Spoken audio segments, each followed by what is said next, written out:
Good morning all. This is Siyath Ilikkal. ഇന്നും നമ്മളൊരു audio podcast ആണ്. ഇന്നലെ നമ്മുടെ മാർക്കറ്റിൽ ഇൻഡെക്സ് ഹെവി വെയിറ്റ് സ്റ്റോക്കുകളായിട്ടുള്ള HDFC bank, Adani group of സ്റ്റോക്കുകളിലെ തിരിച്ചുവരവ് കാരണം മാർക്കറ്റ് പോസിറ്റീവായിട്ട് ക്ലോസ് ചെയ്തു. കൂടാതെ തന്നെ FIIs ഇന്നലെ ഇന്ത്യൻ മാർക്കറ്റിൽ 8 കോടി രൂപയുടെ ബൈയിങ്ങും DIs 1300 കോടി രൂപയുടെ ബൈയിങ്ങും കണ്ടു. US മാർക്കറ്റിൽ പ്രധാനമായിട്ടും അവിടുത്തെ GDP ഡേറ്റ വന്നിരുന്നു. 2.8% ഒരു വളർച്ച.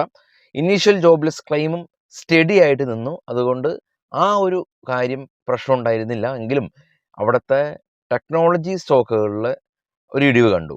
ഡെല്ലും HP എല്ലാം തന്നെ 11% ഇടിവ് രേഖപ്പെടുത്തി. US മാർക്കറ്റ് ഇന്ന് അവിടെ താങ്ക്സ് ഗിവിംഗ് ഡേ കാരണം മാർക്കറ്റ് ഇന്ന് അവിടെ ഹോളിഡേ ആണ്. ഗ്ലോബൽ മാർക്കറ്റ് നോക്കാം. ഗ്ലോബൽ മാർക്കറ്റിൽ ഏറ്റവും താഴെ കാണാം US മാർക്കറ്റ് രണ്ടും, നാസ്ഡാക്ക് 111 പോയിന്റിൻ്റെയും ഡോ 138 പോയിന്റിൻ്റെയും ഒരു ഇടിവ് കണ്ടു. അതിന് മുകളിലുള്ളത് 3 യൂറോപ്യൻ മാർക്കറ്റാണ്. 3 യൂറോപ്യൻ മാർക്കറ്റും മിക്സഡ് ആയിട്ടുള്ള അവസ്ഥയിലാണ് ഉണ്ടായിരുന്നത്. ഡാക്സ് എന്ന് പറഞ്ഞ ജർമ്മൻ മാർക്കറ്റ് ഇടിഞ്ഞു. CAC 40 ഫ്രാൻസ് മാർക്കറ്റ് ഇടിഞ്ഞു. എന്നാൽ FTSE UK മാർക്കറ്റ് പോസിറ്റീവായ രീതിയിൽ ക്ലോസ് നടത്താനായിട്ട് പറ്റിയിട്ടുണ്ട്. അപ്പോൾ നമ്മൾ മാർക്കറ്റ് ക്ലോസ് ചെയ്തതിന് ശേഷം യൂറോപ്യൻ US മാർക്കറ്റ് നെഗറ്റീവ് ആയിരുന്നു എന്ന് വേണം പറയാൻ. ഇനി ഏറ്റവും ടോപ്പിലേക്ക് പോകുകയാണെങ്കിൽ ബിറ്റ്കോയിൻ $95,000 എത്തി നിൽക്കുകയാണ്. $3,800 ഒരു സ്പൈക്ക് ബിറ്റ്കോയിനിൽ കണ്ടു. ബ്രന്റ് ഓയിൽ ഏറ്റവും ടോപ്പിൽ നിന്ന് രണ്ടാമത് 72ഉം ഗോൾഡ് $2,636 ഇപ്പോൾ ട്രേഡ് ചെയ്യുന്ന ഏഷ്യൻ മാർക്കറ്റുകൾ പ്രത്യേകിച്ച് ഒരു ഇൻഡിക്കേഷൻ ഒന്നും നൽകുന്നില്ല. US മാർക്കറ്റിൽ ലിസ്റ്റ് ചെയ്ത ഇന്ത്യൻ കമ്പനികളിൽ ഇൻഫോസിസും വിപ്രോയൊക്കെ ഇടിഞ്ഞിരുന്നു. എന്നാൽ എക്സ്റ്റൻഡ് മാർക്കറ്റ് അവേഴ്സിൽ കയറി. ICICI ബാങ്ക് റെഡിലാണ് ഇന്നലെ US മാർക്കറ്റിൽ ക്ലോസ് ചെയ്തത്. റിലയൻസ് GDRൽ 0.58% ഒരു ഫോളാണ് നമ്മൾ ഇന്നലെ കണ്ടിട്ടുള്ളത്. ഇനി കുറച്ച് സ്റ്റോക്കുകളുടെ വാർത്തകളിലേക്ക് പോകാം. ആദ്യം ഗോദ്രേജ് പ്രോപ്പർട്ടീസ് ആണ്. ക്വാളിഫൈഡ് ഇൻസ്റ്റിറ്റ്യൂഷണൽ പ്ലേസ്മെൻറ്റിലൂടെ അവർ 2,727 കോടി രൂപ അവർ ഫണ്ട് റൈസ് ചെയ്യുന്നുണ്ട്.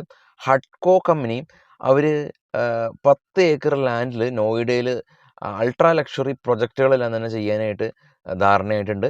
ബജാജ് ഹോൾഡിംഗ് കമ്പനി ഇവർ എംഫിസിസിൻ്റെ സ്റ്റേക്ക് 28 കോടി രൂപ പുറത്ത് വരുന്ന സ്റ്റേക്ക് അക്വയർ ചെയ്തു. അശോക് ബിൽഡ്കോൺ കമ്പനി 192 കോടി രൂപയുടെ ഓർഡർ മധ്യപ്രദേശ് സ്റ്റേറ്റ് ഗവൺമെൻറ്റിൻ്റെ ഭാഗത്ത് നിന്ന് ലഭിച്ചു. ബാങ്ക് ഓഫ് ഇന്ത്യ കമ്പനി ഇവർ 5000 കോടി രൂപയാണ് പ്രൈവറ്റ് പ്ലേസ്മെൻറ്റ് ബോണ്ട് ഇഷ്യൂ ചെയ്ത് ഫണ്ട് റൈസ് ചെയ്യുന്നത്. NBCC കമ്പനി 600 കോടി രൂപയുടെ ഒരു ഓർഡർ ലഭിച്ചു. വാരിയസ് റിന്യൂവബിൾ കമ്പനി 1233 കോടി രൂപയുടെ ഓർഡർ ലഭിച്ചു. സൊനാറ്റ സോഫ്റ്റ്വെയർ കമ്പനിക്ക് ഓസ്ട്രേലിയയിൽ നിന്ന് ഒരു ഓർഡർ ലഭിച്ചു. ഹീറോ മോട്ടോ കോർപ്പ് അവർ പുതിയതായിട്ടുള്ള അവരുടെ ഒരു സ്റ്റാർട്ടപ്പ് HFC ലോഞ്ച് ചെയ്യുന്നുണ്ടെന്നുള്ള ഒരു ന്യൂസാണ് ഉള്ളത്. കൂടാതെ അവരുടെ ആക്റ്റീവ് എല്ലാം തന്നെ EV വാഹനം ഇറങ്ങുന്നുണ്ടെന്നുള്ള ന്യൂസ് നമ്മൾ ഇന്നലെ കണ്ടിരുന്നു. വേദാന്ത, മൂഡീസ് എന്ന് പറയുന്ന റേറ്റിംഗ് ഏജൻസി വേദാന്തനെ അപ്ഗ്രേഡ് ചെയ്തതായിട്ടുള്ള ന്യൂസ് ഉണ്ട്. പടം cotton and companies bonus share issue ചെയ്യുന്നുണ്ടെന്നുള്ള ന്യൂസ്. കേസ് ഇൻ്റർനാഷണൽ കമ്പനി 1704 കോടി രൂപയുടെ ഒരു ഓർഡർ അവർക്ക് ലഭിച്ചിട്ടുണ്ട്. BCBL കമ്പനി അവരെ സംബന്ധിച്ചുള്ള ന്യൂസ് ഉള്ളത് ആന്ധ്രാപ്രദേശ് സ്റ്റേറ്റ് ഗവൺമെൻറ്റിൻ്റെ ഭാഗത്തു നിന്നും 116 ഏക്കർ ലാൻഡ് കമ്പനിയുടെ വികസന പ്രവർത്തനത്തിന് വേണ്ടിയിട്ടും കമ്പനിയുടെ പ്ലാൻ നിർമ്മാണത്തിന് വേണ്ടിയിട്ടും ആന്ധ്ര സ്റ്റേറ്റ് ഗവൺമെൻറ് അലോക്കേറ്റ് ചെയ്തിട്ടുണ്ട്. 63 മൂൺ ടെക്നോളജി കമ്പനി 7 കോടി രൂപ അവർ ഫണ്ട് റൈസ് ചെയ്യുന്നുണ്ട് എന്നുള്ള news. Ujjivan small finance bank 2700 കോടി രൂപയുടെ ഇവരുടെ സ്ട്രെസ്ഡ് ലോൺ പോർട്ട്ഫോളിയോ കംപ്ലീറ്റ് ചെയ്യുന്നതിന് വേണ്ടിയിട്ടുള്ള അപ്രൂവൽ കമ്പനിക്ക് ലഭിച്ചു. ശ്രീറാം അസറ്റ് മാനേജ്മെൻറ്റ് കമ്പനി ഇവർ ശ്രീറാം മ്യൂച്വൽ ഫണ്ടിന് ഇവരുടെ നോയിറ്റൽ ട്രസ്റ്റ് ഡീഡ് ചെയ്യാനായിട്ട് സെബിയുടെ ഭാഗത്തു നിന്നുള്ളൊരു അപ്രൂവൽ ലഭിച്ചതായിട്ടുള്ള ന്യൂസ് ഉണ്ട്. ഇനി നമുക്ക് ഇന്ന് നിഫ്റ്റിയുടെ എക്സ്പയറി ആണല്ലോ, 24,274 ആ ഡോട്ടഡ് കാണുന്നതാണ് നിഫ്റ്റിയുടെ സ്പോട്ട്. സപ്പോർട്ട് 24,000 ആയിട്ടും 24,000 താഴെ, അതായത് 24,000 പൊട്ടാണെങ്കിൽ സ്വാഭാവികമായിട്ടും 22,700, 22,800, 22,900 അതൊക്കെ ചെറിയ തോതിലുള്ളൊരു സപ്പോർട്ടായിട്ടും മേജർ സപ്പോർട്ട് 24,000 ഉള്ളത്.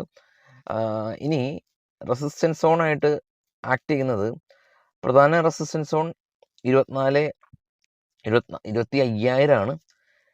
എന്നാൽ 24,500 ഒരു അടുത്ത റെസിസ്റ്റൻസ് സോണാണ്. അതായത് മാർക്കറ്റ് ഇപ്പോൾ ഡോട്ടഡ് കാണാം. ആ dot dotted at the money ആണെങ്കിൽ അതിൻ്റെ അപ്പുറം ഇപ്പുറമൊക്കെ ആയിട്ട് വളരെ അഡ്ജസ്റ്റൻ്റ് ആയിട്ട് കുറച്ചധികം പുട്ടും കോളും ഉണ്ട്. അതായത് മാർക്കറ്റ് വലിയ വയലൻ്റ് മൂവ് ഉണ്ടാക്കില്ലെന്നാണ് ഇതുവരെ ഈ ഓപ്ഷൻ റൈറ്റേഴ്സൊക്കെ കരുതുന്നത്. എങ്കിലും സമാധാനം ആഗ്രഹിക്കുന്ന ആളുകളെല്ലാം തന്നെ 25,000 കോളിലേക്കൊക്കെ പോയിട്ടുണ്ട്. സമാനമായ രീതിയിൽ 23,500 പുട്ടിലേക്ക് പോയിട്ടുണ്ട്. അപ്പോൾ ഇന്നത്തെ ദിവസത്തോട് കൂടി ശേഷം മാർക്കറ്റ് വേറെ ഡ്രാസ്റ്റിക് ചേഞ്ചാണ് വരാൻ പോകുന്നത്. അതായത് ഈ വീക്കിലി എക്സ്പയറീസെല്ലാം തന്നെ ഈ ആഴ്ചയായിരുന്നു അവസാനത്തെ ഒരു വീക്കിലി എക്സ്പയറി ഉണ്ടായിരുന്നത്. അതായത് ഇന്നലെ ബാങ്ക് നിഫ്റ്റിയുടെ അവസാനത്തെ എക്സ്പയറിയാണ് വീക്കിലി. മന്ത്ലി ആണെങ്കിൽ കൂടി നമ്മളത് എഫക്റ്റ് ചെയ്തില്ല. കാരണം വീക്കിലി പോലങ്ങ് കഴിഞ്ഞ ആഴ്ച ഉണ്ടായിരുന്നു, ഈ ആഴ്ച ഉണ്ടായിരുന്നു. പക്ഷെ അടുത്ത ആഴ്ച മുതലാണ് ബാങ്ക് നിഫ്റ്റി ഇല്ല, ഫിൻ നിഫ്റ്റി ഇല്ല, ബാങ്ക് എക്സ് ഇല്ല, അല്ലെങ്കിൽ മിഡ് ക്യാപ്പ് ഇല്ല. ആകെ ഉള്ളത് നിഫ്റ്റിയും വെള്ളിയാഴ്ച സെൻസെക്സ് ആണ്. അപ്പോൾ അത് അഡാപ്റ്റ് ചെയ്യേണ്ടതായിട്ട് വരും നമ്മൾ. അപ്പോൾ എനിവേ ശുഭദിനം.